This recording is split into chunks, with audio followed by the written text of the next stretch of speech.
get settled in on your first night. I actually worked in that office before you. I'm finishing up my last week now, as a matter of fact, so I know it can be a bit overwhelming, but I'm here to tell you there's nothing to worry about. You'll be fine. So let's just focus on getting you through your first week, okay? Let's see. First, there's an introductory greeting from the company that I'm supposed to read. It's kind of a legal thing, you know. Welcome to Freddy Fazbear's Pizza, a magical place for kids and grown-ups alike, where fantasy and fun come to life. Fazbear Entertainment is not responsible for damage to property or person. Upon discovering that damage or death have occurred, a missing person report will be filed within 90 days or as soon as property and premises have been thoroughly cleaned and bleached and the carpets have been replaced. Blah, blah, blah. Now, that might sound bad, I know, but there's really nothing to worry about. The animatronic characters here do get a bit quirky at night, but do I blame them? No. If I were forced to sing those same stupid songs for 20 years and I never got a bath, I'd probably be a bit irritable at night too. So remember, these characters hold a special place in the hearts of children and we need to show them a little respect, right? Okay. So just be aware, the characters do tend to wander a bit. They're left in some kind of free roaming mode at night. Something about their servos locking up if they get turned off for too long. They used to be allowed to walk around during the day too, but then there was the bite of 87. Yeah, it's amazing that the human body can live without the frontal lobe, you know? Now, concerning your safety, the only real risk to you as a night watchman here, if any, is the fact that these characters, if they happen to see you after hours, probably won't recognize you as a person. They'll most likely see you as a metal endoskeleton without its costume on. Now, since that's against the rules here at Freddy Fazbear's Pizza, they'll probably try to forcefully stuff you inside a Freddy Fazbear suit.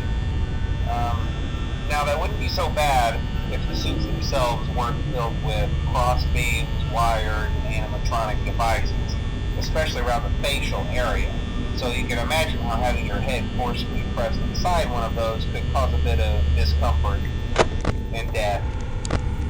The only parts of you that would likely see the light of day again would be your eyeballs and teeth when they pop up in front of the mask. Yeah, they don't tell you these things when you sign up. But hey, first station of the breeze. I'll chat with you tomorrow. Check those cameras and remember to close the doors only if absolutely necessary. You gotta conserve power. Alright, good night.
tend to become more active as the week progresses.